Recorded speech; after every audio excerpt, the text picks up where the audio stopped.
Hey, what's up guys, Sir Emanon here, and welcome to another video. So this is going to be another deck profile from the 10,000 subscriber giveaway tournament. Feel free to introduce yourself and let us know what you played. Yeah, I'm just Puma. I'm not someone who plays a lot of Yu-Gi-Oh competitively, but I sometimes join you in your tournaments. And I played my Spellbook Dogma deck. Very, very uh, cool. the reason I play it is just that Spellbook is my favorite archetype. So Dogma is just really good support for the Spellbook deck itself. Uh, and I'm someone who plays more than just the free spellbook cards everyone should know, like the Blue Buy, Secrets, and Knowledge to just draw two cards. But I'm actually playing more than that. Um, the spellbook engine itself is just really consistent because Blue Buy, Secrets, and Knowledge are all consistency cards with two Rodas and a draw two. The deck gets really, really good at getting the cards you want to see. So this is your um, Rhoda for the deck basically to cycle through the deck constantly.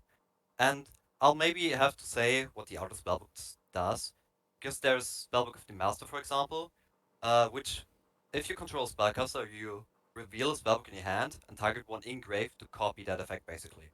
So it's sort of just another spellbook if you need one, but it can also be a sort of an extender if you have the right hand, but it's really niche a lot of times. It's just fuel most of the time for Spellbook of Fate, which is such an insane card. If you control Spellcaster, you can banish up to 3 spellbooks from the grave, and then do the effect based on what number you banished.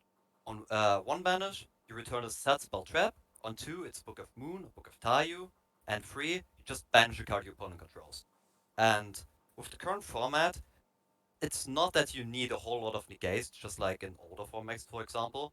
Now it's fine if you have like 1 or 2 disruptions, and Fate is just a crazy good one because it's non-targeting banish, which is really insane because it can get around pretty much everything right now. And also the other effects come up pretty often. You can you can bounce a set spell trap card on the field, which can be your own. For example, if your opponent I don't know, Lightning Storms you or Cosmics you on the wrong back row you want to keep, you can just chain the Fate and bounce it back to your hand. The Book of Moon can be fun with Blue Buy, because Blue Buy is not only a normal summon, it's also on flip summon. So you can theoretically, if you don't need your Fate, set the Blue Buy to just search again. But what's gonna be more useful is that you can dodge hand traps like Valor or Impermanence with it. Uh, So the other spellbook cards, the last 3 are for one, Spellbook of Life. It's basically like Monster Reborn with extra steps. You need to reveal spellbook and banish a spellcast and target another one. Then it's just Reborn. Uh, it's just so you can get to your engine that is in your graveyard, like Ecclesias or Maximus.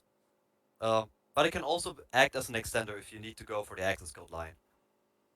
Spellbook of Eternity is there to recycle banished spellbooks. It's not that good going first, not really going first, but in the first turn, in the first couple of turns, because you then won't have any banished spellbooks. But after that, it can be just a good card because you have such a small amount of spellbooks, and having 3 consistency cards, being Dubai, Secrets, and Knowledge, and then 1 extra with Eternity, because you'll have banished one of those cards. Well, not a blue white because you can't add it back, but still. The last card is the Grand Spellbook Tower, which is a really slow card, I have to admit, but it can also be a really good card, for example, in grind matches. It recycles a spellbook from grave during your standby phase to the bottom of the deck, and then you draw a card. If this is around for like 3 turns, you just get +2 and recycle your engine in the meantime. And also, if your opponent pops it, you, you get to summon a spellcaster from deck, which will be Ecclesia, and Ecclesia can then give you a search for anything you want. So it's tough to deal with because it floats, but also if your opponent doesn't deal with it, you just get extra draws, which your opponent also doesn't want. And then the Dogma engine. It's just the standard stuff with 3 Ecclesia, the Fleur, the Nadir, and the Punishment. And one thing that stands out in my deck is that I'm playing 3 Maximus. So the reason for Maximus is that Maximus is just an insane card. You can mill 2 cards from your extra deck, well, also from your opponent. Most of the time, it doesn't really matter what they send. Maximus is also always gonna be live with a Spellbook engine. Because Blue Boy acts like an Alistar, sort of. You can normal summon the Blue Boy and get a secret, and secrets will then give you knowledge. Then you link the Blue Boy into an Artemis, and Artemis can be sent for knowledge, draw 2 cards, and then you have an extra deck monster in your graveyard to summon the Maximus.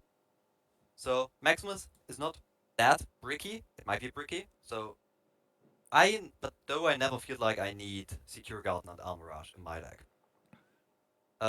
Also the multiple Maximus is funny sometimes because the opponent doesn't expect it. If they see the one Maximus in your first turn, they'll go like, okay, sure, I can remove the Maximus and then it'll be not a threat anymore. But well, I have more than one. And then just one Flora as a negate, the Nadir because it's crazy, and punishment. 2 is there because this is still a back row deck, and I'm relying on my back row to have as a control tool, and punishment is just a good back row card, and it's searchable in this deck especially. You get to send a card from your extra deck, which can be an Entis, or Omega, or like Titan, depending on state you are in. But it might also be a Totally Awesome. A Totally Awesome is funny because you can add back Blue Boy, which will give you a follow-up. And then there's the single worst card in my deck, Shadow Schism, which is just glued to my hand, I feel like. Always is, yeah. It always is. Like, I was counting in the tournament and I drew it 5 times, I think, but only during the last couple of matches. Just in general, I hate this card so much. I cannot say how often this card is in my hand. Yeah, and then the last 10 cards are basically flex spots. Flex spots. Well, you can cut some of the spellbook cards in the deck. You don't really need. I'm playing a rather high count if you look at other decks, for example. But I'm just filled with hand traps. Because this deck is not good at going second. I noticed when I was playing a locals, for example, and I was forced to go second every round. I noticed, well, this deck can't really go second, because if your opponent has 3 disruptions or negates, it's gonna be tough for you. You can play around 1 fairly good, 2 might be possible, depending on your hand, but 3 is just not going to work most of the time. If your hand is like, I don't know, 3 Nadirs and your opponent would just negate every Nadir, I guess you win. So I'm playing a lot of hand traps to just control my opponent and not get them into many plays. But also hand traps are good because if you have a lot of backer set, the opponent will side, I don't know, lightning storms or evillies against you. And to have control tools in your hand is good, so your opponent is not able to disrupt your hand cards. Well, you cannot just look at your hand and say, discard your Veiler, please.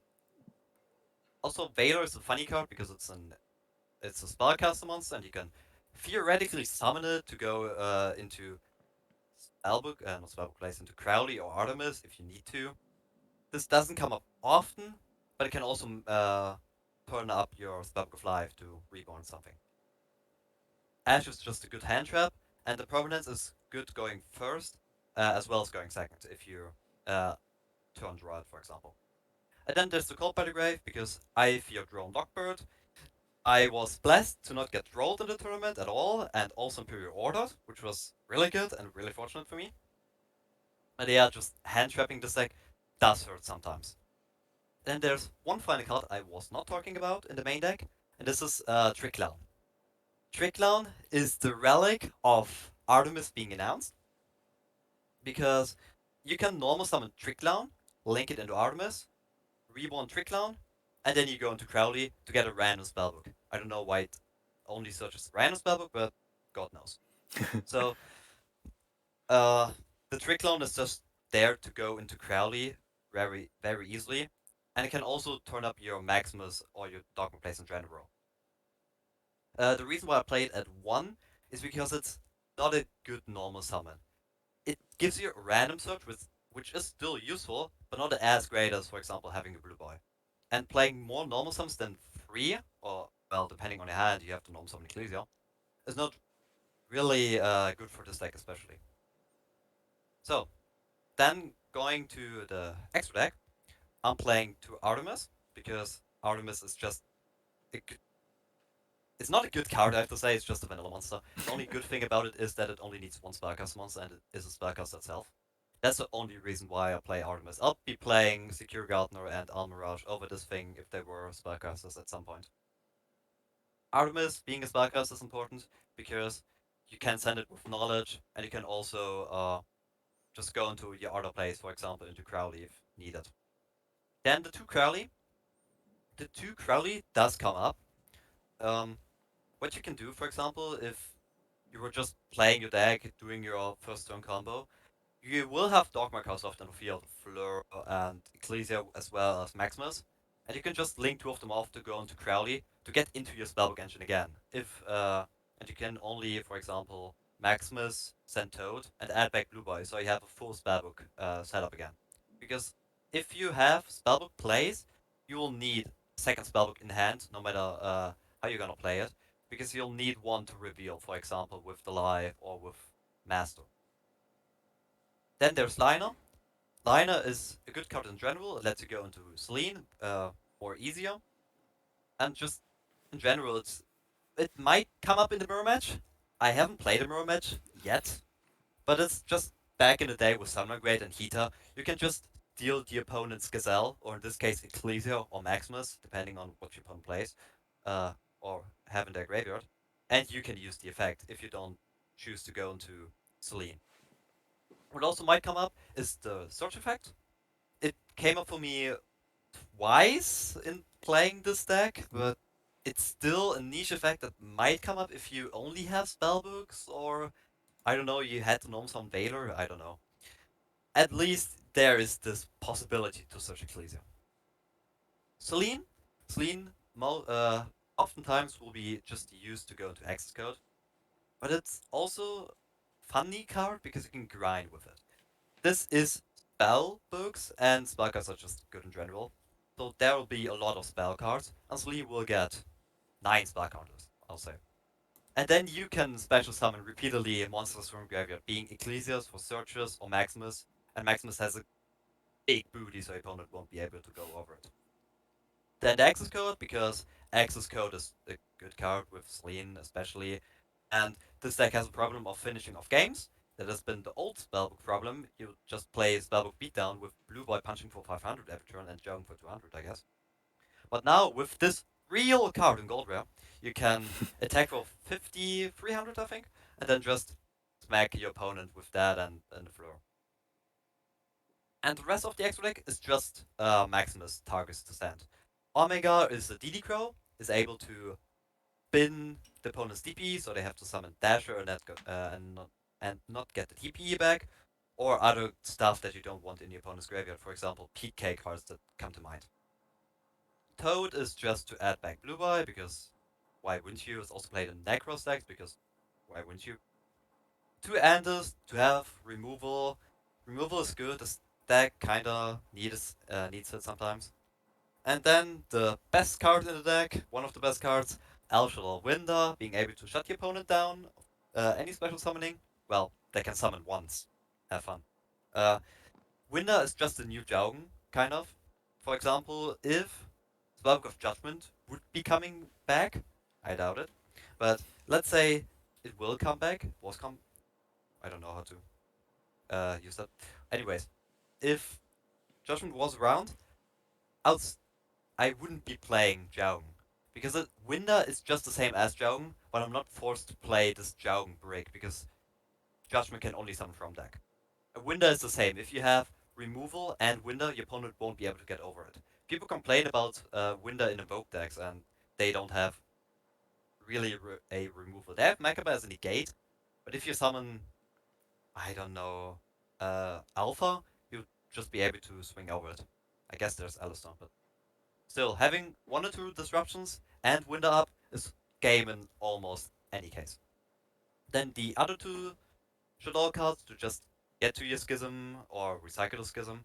Sometimes you can use the Construct as a removal tool, because Schism's effect allows you to send one monster card your opponent controls with the same attribute as a Shadow you summon. So if they play Drytrum, for example, happened to me, I was able to send their big ritual guy because it was couldn't be targeted with by monster effects, but this is trap effect, so it's just removal sometimes if you really need it. And the last card is the Titanicla, the Ash Dragon, to just get you to your engine. If you have your engine, you can get a floor. If you don't have your engine, you can get a Kisar to have the engine, or if you have the engine and have for some reason not sent Titan before, you can do that and get follow-up or recycled with Omega, I guess. That's also the reason Omega's here to recycle your cards.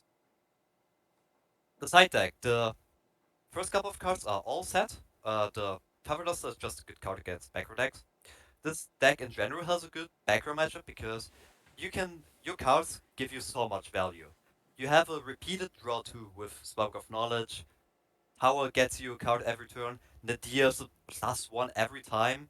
Maximus is a +1, if not +2 sometimes, if you send Toad and Antis, or Titan, depending. So your opponent will have a hard time dealing with this.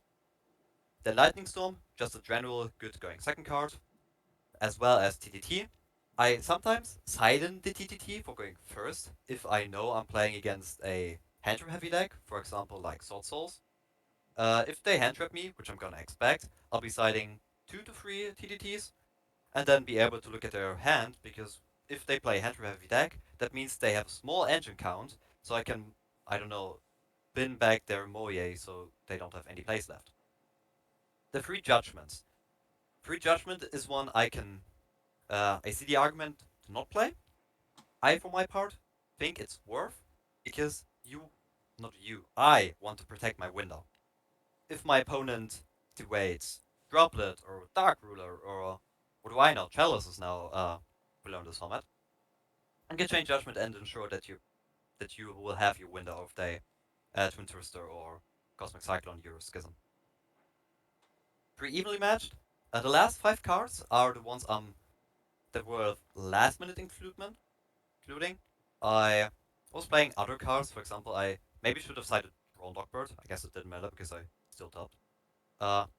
Evenly matched is a good card in general. This format, there aren't a lot of negates. The decks put up 1 to 2 negates. If you think about Sword Soul, they have one trap negate with Barone, and the rest of the decks don't really have one. Bird Up doesn't necessarily have one. If they go to Oath, well, you kind of have to bait it with, I don't know, Nadir.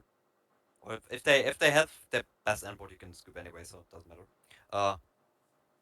But yeah, they don't have a lot of spell trap negation, so evenly matched banishing 3 cards can be an auto win sometimes. Also against backrow decks, they don't have a lot of negates, especially, so evenly matched, it's just game. And then there's Forbidden Chalice, just another going second card in my deck. Also good against dealing DPE, because DPE is just a house of a card. I cannot really play. There are like Dogma decks that play DPE, but I cannot. I rely way too much on the Dogma engine to play DPE, unfortunately. So Chalice, just a good going second card. And the siding strategy for this deck, for me, is if I go second, I side out 2 Maximus, or 1 Maximus, depending. Uh, a lot of spellbook cards, the second master, the last 3 spellbooks, and if I am forced to, if I want to oversight, I don't know, I can side out Fate, because Fate can be played at 1. In my opinion, 2 is the best ratio for Fate, but I don't know what you want to do. Punishment and a Trick Clown. These are all going out in games. I go second. To just side on all the going second cards, because I cannot really go second, as I already stated. So having 2 going second cards to break my opponent's board, and then a blue boy and Ecclesia is just game ending at that point. So yeah, that was just about the deck. I was playing this not only in this tournament, but also, as I said, Spellbook paper deck. So I'm playing this really often and just have a lot of experience with this. So I think that's also a reason why I topped this, and not because this deck is that strong. I mean, it has to be strong at some point to top something, but All right, well, I don't perfect. know. Yeah, you clearly have like a ton of experience on the deck, Yeah. and pretty much answered all the questions that I would have had. So really well explained, and that's about it. Anything else you want to say before we wrap up here? Now just maybe the matchups I had in Sure, tournaments. sure. I don't really know if I went I think I was going first a lot of the times. So that might be one of the points. The first round was really easy. After 10 minutes, my opponent didn't show up, so, well, I got the win. Funny thing was, 20 minutes later, the guy showed up and said, "Oh, I thought this tournament was half an hour later." Well, I guess I take the L now. Uh, Second round was against an Eldritch deck, I think. Eldritch Dogmatika DP. I still wonder how that. No, it wasn't Eldritch. It was Zombie World Dogmatika DPE. I have no idea how that deck works. I beat it 2-0 because a lot of hand traps are good against it. Ashing, Fusion Destiny, Veilring, Unizombie. That is just strong. What is the problem for me though is Zombie World, because all my cards require me to have a spellcaster. Fate needs for me to have a spellcaster, as well as Master. Life can only reborn spellcasters. Tower needs me to have a spellcaster in my grave or my field to draw one. And Artemis and Crowley, they need spellcasters too. So Zombie World can be tough to deal with. That's also why the Dogma engine just shines. Uh, because Maximus is able, or Nadir, depending on what you have, to send Enters, and Enters can get rid of Zombie World. Well, it's been a while. I think 3 days. Yeah. I cannot remember the matchups really. Yeah, no Maybe it's worries. Yeah, you better don't just need to. You don't have to go through everything yeah. if you can't remember everything. Yeah. Drytron was a tough matchup. I know. Uh, that was the sad thing. You were featuring me on stream. Uh, exactly in the round I was losing. Oh, yeah, unfortunate. Yeah, I was also noticing that I was misplaying really hard to set on stream. Well, I think it was player Red. Said like, oh, has Red forgotten his or their Yeah, the Titan? Titaniclad, And yeah. yeah, and I was in voice with my opponent, and they said like, oh yeah, you did forget Titan. And I was just sitting Unfortunate, there. yeah. Yes, I know. Would have been much easier if I had this Mhm. search before. But yeah, against Rytron, Maximus is a bit risky if it's mid game and they didn't declare Herald, not Herald, Diviner yet, because then they have just follow up. If you go first and use Maximus, I'm just not worried because what they're gonna send Herald and Enters. Enters pop something I really don't care. Pop Maximus or Ecclesia, sure I still have one left that I don't really need anyways. And the search is also not important. Well, if they hard summon immediately the big ritual guy, I guess it's game over then. In general, they'll just use their Drytron names, then I can chain Schism, summon Winder, and win from there. There. Sword Soul was one round where I just completely bricked 2 times in a row. I am playing 12 Rodas in this deck. Blue Boy, Secrets, Ecclesia, and Nadir, and I guess I'm just drawing Schism in this matchup. It happens sometimes. Mhm. Yeah. Uh, Flander was something I was not countering, fortunately. Flander can be a tough matchup sometimes because Map is a good card. It's not only an extender or a consistency card, both.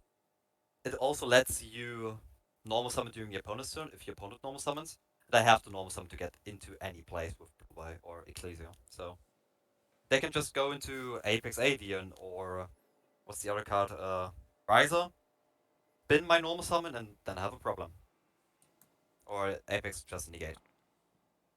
Uh, yeah, the last Soul matchup was pretty easy for me because opening 2 hand traps as well as secrets and Nadir just seals the deal.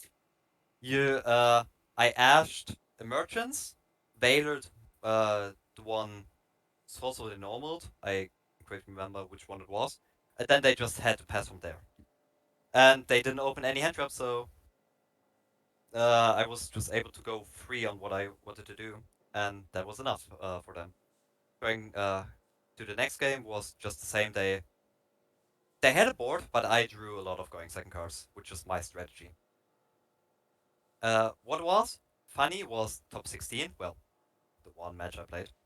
Uh, Against D-Link, D-Link is a bad matchup, not for my deck necessarily, but for me as a player. I have no idea how to play against this deck. It's been around for 2 years, I think now. Still no idea how to play against it, really. And in game 2, I was doing my things, and when declaring Maximus, they Veilered me. I was fine, okay, I'm finally able to activate my TTT now. I look at their hands, it's Tracer, Viperburster, Ravine, and Nocto. And I thought like, okay, I need to get rid of Tracer so I can Ash the Ravine, and then I still have Punishment and Beta left because I drew them. I passed, they activated Ravine and declared it, and I thought, okay, I need to Ash this, otherwise I'm losing this game.